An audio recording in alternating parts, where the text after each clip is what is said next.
আমি বাংলায় গান গাই। থেমে গেল বাংলার মায়াভরা পথে হাঁটা।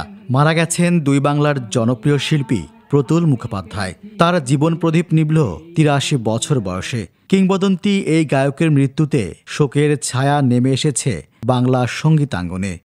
বার্ধক্যজনিত নানা অসুস্থতার জেরে বেশ কিছুদিন কলকাতার একটি হাসপাতালে ভর্তি ছিলেন প্রতুল মুখোপাধ্যায়। চিকিৎসকদের মেডিকেল বোর্ডও গঠন করা হয় তার জন্য, কিন্তু সব চেষ্টা ব্যর্থ করে দিয়ে অনন্ত লোকের পথে পাড়ি জমালেন তিনি।